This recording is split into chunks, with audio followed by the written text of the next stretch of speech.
te yéen sax yéen waa Guédiawaye nu ngeen ko falee sax xam naa concours de circonstance la woon dëgg naa sax temps yi dëgg naa Guédiawaye da ngeen ne da ngeen di bàyyi jaay allumette ak briquet ndax pétrole bu bëri da ngeen bañ a taal Guédiawaye kon nag na ngeen moytu allumette yi ak briquet yi du noonu wante wax ji mooy lan mooy président tamit il faut mu jéem a jël de la hauteur parce que dëgg la dafa jaaxle wante jaawul muy saalit parce que suñ koy waxu Khalifa Sall mu ne nañu bàyyi justice liggéeyam suñ koy waxu Karim Wade mu ne du ci wax suñ ko waxee nag waxu rakkam Aliou Sall mu ne ay naafeq ak ay rambaaj ñooy wax dama ne tontu du forox président Macky Sall suy wut ay naafeq ak ay rambaaj soxlul sax muy gën a ci palais bi parce que fa la ñu fekkee baax wax ji mooy lan mooy gars yi dañu dóor marteau askanu Sénégal waaw wala déet loolu la ñuy poser question président Macky Sall te wax ji duñ ko ray parce que dañu dóor marteau askanu Sénégal bu ci tegu nag tey nag dëgg la nag ñoom ñoo yor nguur gi lu leen neex def wante balaa ñoom ñuy egsi ci nguur gi am na ñu fi nekkoon jamono yooyu Macky Sall ci boppam moo nekkoon président assemblée nationale ba assemblée nationale bëgg a liggéeyam la suite on la connaît wante ñooñu bu ñuy ñàkk nguur gi je pense que gënoon na yomb ci ñoom ñu nangoon dem assemblée nationale wutoon fa sax benn espèce su quitus c'était beaucoup mieux que ce qu'ils ont vécu après la chute de leur pouvoir donc tey Aliou Sall lu muy wax lu Macky Sall di wax yépp amul solo xanaa nag Macky Sall xam naa ni nam mën a def troisième mandat même su ko defoon sax def lu mu def tamit ci second mandat bi mooy jalgati élection yi jaay sénégalais yi doole mais xanaa bés nguuram dina jeex wante nag bés bu nguuram di jeex moo tax ma ne man lu ma neex mooy lu Macky Sall di jéem a lijjanti jamono ñu toll nii. mooy lan. mooy jéem a xool lu muy def ba bés bu mu fiy jóge dara bañ ko ci fekk foofu nag day nax boppam moom foofu rek laa mën a yem ci wax ci day nax boppam parce que iñaan bu ñu gis ci président Macky Sall bon bu ñu gis ci président Macky Sall soxor bu ñu gis ci président Macky Sall mën naa juum parce que démb laa juddu wante man ba maa juddu ba tey musuma ko gis ci kilifa buy ilif réew. moo yooyu lu toll ni maire de Dakar.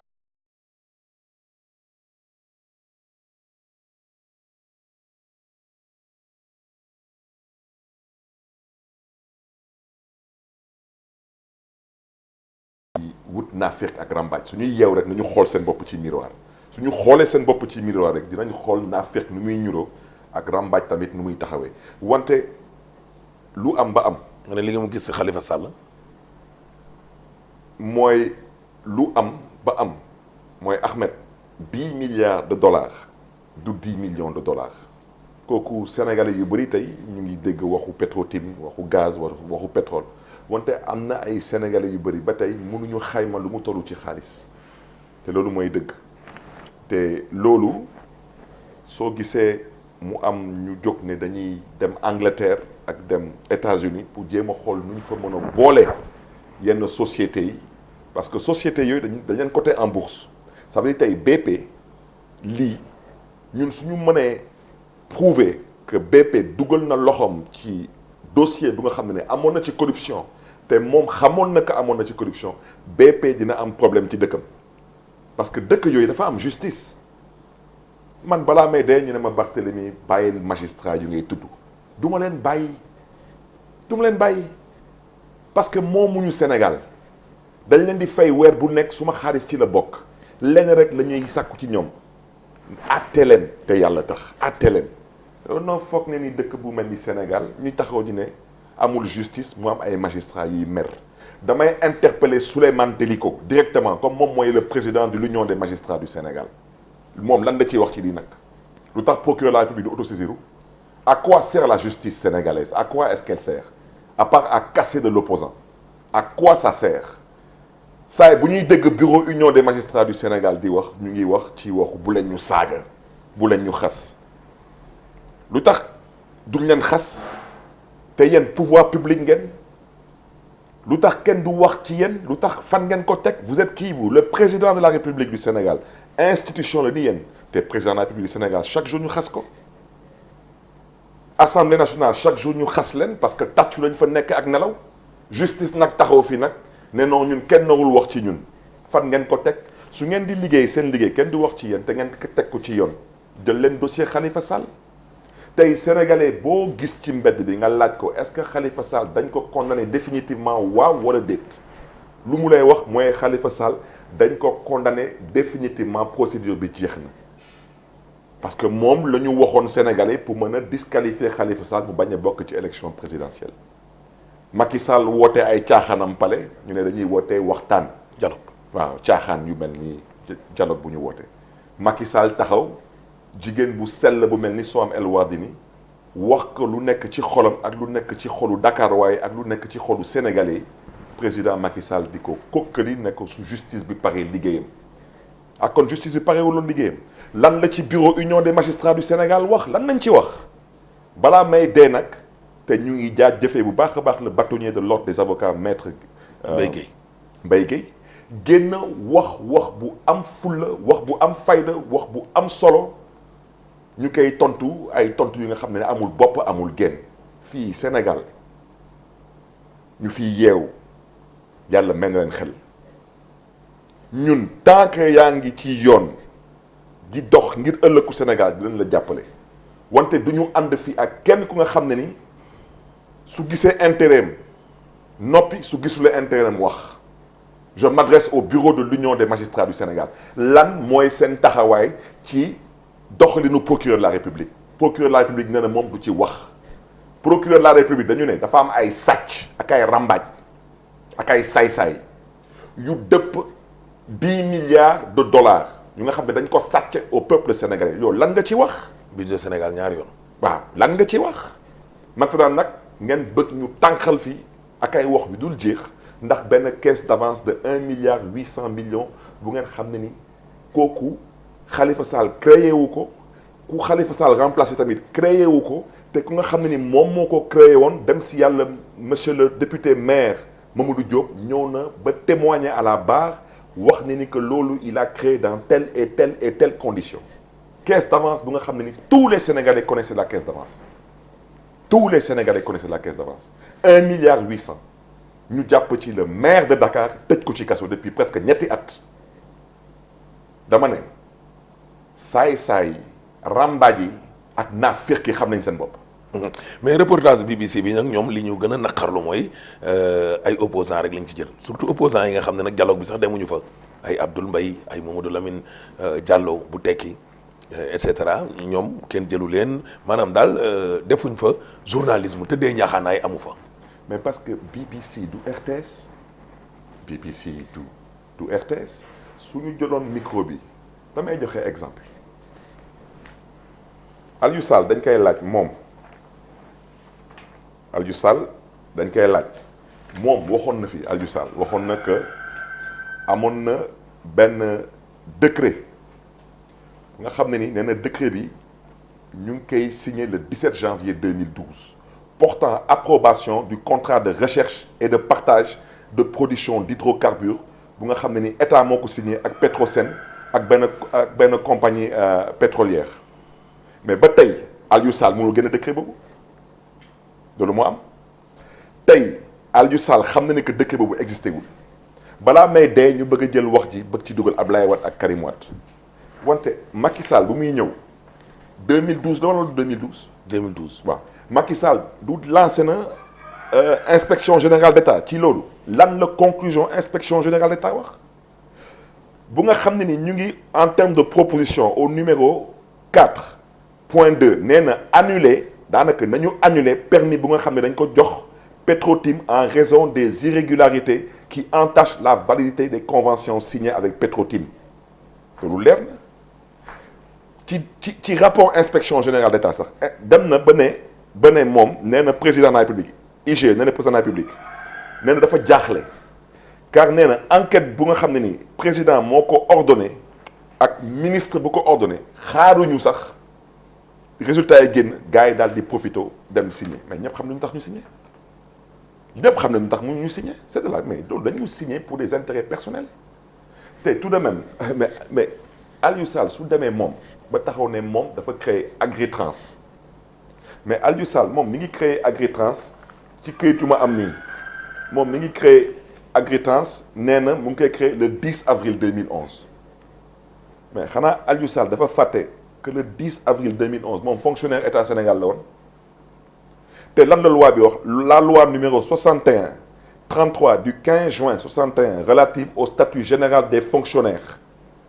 nee na article 10 nee na il est interdit à tout fonctionnaire quelle que soit sa position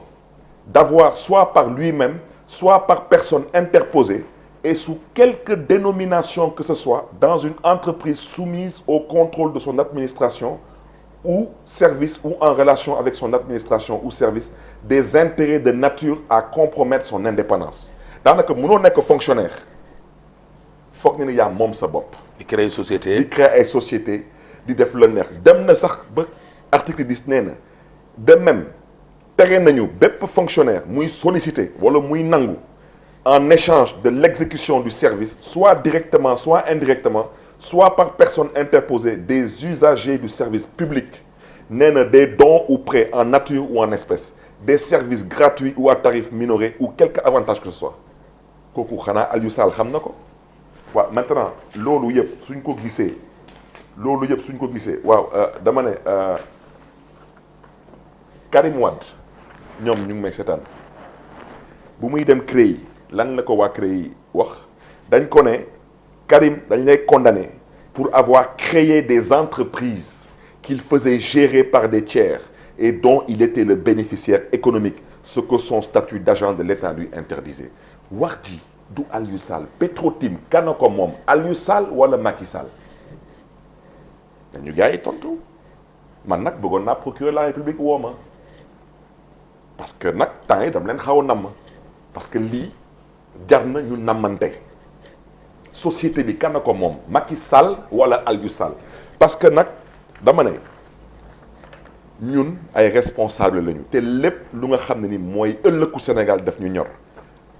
Petro-Tim Limited nee nañu dañ ko créé le 19 janvier 2012 aux îles Caïmans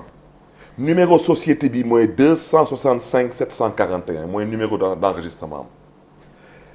Petro-Tim Limited boobu Franck Timis moo ko moom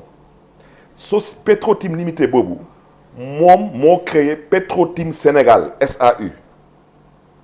te Petro-Tim Sénégal boobu ñu ngi koy créé le 4 juillet 2012 Aliou Sall la ko moom wante